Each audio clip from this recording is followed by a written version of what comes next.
Hello. അപ്പോൾ ഇന്നൊരു cooking video ആയാലും കുറേ നാളെ ഒരു കുക്കിംഗ് ചെയ്യണമെന്ന് വിചാരിക്കുന്നു, നടക്കണില്ല. ആക്ച്വലി എന്താ പറയുക, കുറേ നാളായിട്ട് ഉണ്ടാക്കണം എന്ന് വെച്ചിരിക്കുന്നൊരു ഐറ്റം, വളരെ സിമ്പിളായിട്ടുള്ളൊരു ഐറ്റം ഇന്നലെ ഞങ്ങൾ ട്രൈ ചെയ്തു. അപ്പോൾ അങ്ങനെ ട്രൈ ചെയ്തപ്പോൾ വീഡിയോ വേണമെന്ന് വിചാരിച്ചില്ലേ, പെട്ടെന്നാണെന്ന് അത് വീഡിയോ ആയിട്ട് ഇടാം. അതുകൊണ്ട് ഈസ്തറ്റിക് ബ്യൂട്ടി ഒന്നും ഞാൻ നോക്കിയില്ല, എങ്ങനെയാണോ ഞങ്ങളവിടെ ഉണ്ടാക്കിയത് അതുപോലെ വീഡിയോ എടുത്തു എന്ന് മാത്രമേ ഉള്ളൂ കേട്ടോ. നമുക്ക് ഇവിടെ അവൈലബിൾ ആയിട്ടുള്ള സാധനങ്ങൾ വെച്ചിട്ടാണ് ഞാൻ ഉണ്ടാക്കിയത്. പലരും പല മെത്തേഡിലാണ് ചെയ്യുന്നത്. അപ്പോൾ അതിൻ്റെ ഒറിജിനൽ ടേസ്റ്റ് എന്താണെന്ന് എനിക്കറിയില്ല. ഇനി എവിടെയെങ്കിലും പോയി ആ ഒരു മെനുവിൽ കാണുകയാണെങ്കിൽ ട്രൈ ചെയ്ത് നോക്കാമെന്ന് വിചാരിക്കുന്നു. ഇന്നലെ നമ്മൾ ഇവിടെ ഉണ്ടാക്കിയത് എങ്ങനെയാണെന്നുള്ളത് ഞാൻ ആ വീഡിയോ കഴിഞ്ഞ് ലാസ്റ്റ് ഫീഡ്ബാക്കിലിടാം കേട്ടോ. അപ്പോൾ നമുക്ക് വീഡിയോ കണ്ടാലോ. സോ ഷക്ഷുക്ക ഉണ്ടാക്കാൻ വേണ്ടി നമ്മളിവിടെ ഓണിയൻ എടുത്തിട്ടുണ്ട്, ടൊമാറ്റോ എടുത്തിട്ടുണ്ട്, ഗാർലിക് ഉണ്ട്, ഗ്രീൻ ചില്ലി ഉണ്ട് ആൻഡ് ക്യാപ്സിക്കം ഉണ്ട്. പിന്നെ മെയിൻ താരം മുട്ട. എല്ലാം ബട്ടറിൽ, അതായത് ക്യാപ്സിക്കവും ടൊമാറ്റോ അല്ലാത്ത ബാക്കി എല്ലാം നന്നായിട്ട് വഴറ്റി കൊടുക്കുക. പിന്നെ ക്യാപ്സിക്കം ഇടുക, അതൊന്ന് വഴറ്റി ഒന്ന് സെറ്റായതിനു ശേഷം ടൊമാറ്റോ ചേർക്കുക.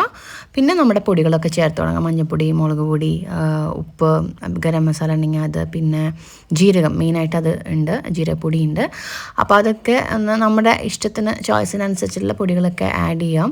എന്നിട്ട് അതൊന്ന് നന്നായിട്ട് വഴണ്ടൊന്ന് സെറ്റായി വരുമ്പോൾ 3 ഹോൾസ് ഇട്ട് കൊടുക്കുക കേട്ടോ. ഹോൾസ് കുറച്ച് ഭംഗിയിലൊക്കെ ഇട്ട് കൊടുക്കാം. നമ്മളുടെ ഒന്ന് ജസ്റ്റ് ഒന്ന് ഇതായിട്ടുണ്ട്, കാരണം എൻ്റെ മകന് അതൊന്ന് ചെയ്യണം എന്ന് ആഗ്രഹം കൊണ്ട് ചെയ്തപ്പോൾ ഒന്ന് ചെറുതായിട്ട് പാളിപ്പോയി. പക്ഷേ കുഴപ്പമില്ല, ലുക്ക് വൈസൊക്കെ നല്ല ഭംഗിയിൽ വരണമെങ്കിൽ ഒന്ന് വിട്ടിട്ട് ഹോൾസൊക്കെ ഇട്ട് കൊടുത്ത് അത് നല്ല ഭംഗിയിലൊക്കെ ഒന്ന് ശ്രദ്ധിച്ചൊക്കെ ഒഴിച്ചാൽ നല്ല രസമാണ് കാണാൻ എന്ന് തോന്നുന്നു. വീഡിയോയിലൊക്കെ നല്ല ഭംഗിയുണ്ട് കാണാൻ. നമ്മൾ ജസ്റ്റ് ഒഴിയാനോ അതിൻ്റെ മുകളിലൊന്ന് സീസൺ ചെയ്ത് കൊടുക്കേണ്ട ഒന്ന്, എന്നിട്ട് അടച്ച് വെക്കുക. അടച്ച് വെച്ച് ഒന്ന് സെറ്റായി വരട്ടെ. ഇത് പാറുക്കുട്ടിയുടെ മിയാണ് കേട്ടോ. പാറുക്കുട്ടി പൂച്ചയ്ക്ക് മിയ എന്നാണ് പറയുക. നമ്മൾ സൈഡിൽ ഞാവൽപ്പഴം കഴിച്ചുകൊണ്ടിരിക്കുക. നല്ല ഫ്രഷ് ആയിട്ടുള്ള ഞാവൽപ്പഴം, നല്ല മധുരം ഉണ്ടായിരുന്നു. അപ്പോൾ ഇതേ നമ്മുടെ ഐറ്റം റെഡി ആയിട്ടുണ്ട്, ഷക്ഷുക്ക. ഞാനിത് ചപ്പാത്തിയുടെ കൂടെയാണ് കഴിച്ചത്. ബ്രെഡാണ് തോന്നുന്നു ഇതിൻ്റെ ഒരു കോമ്പിനേഷൻ വരുന്നത്.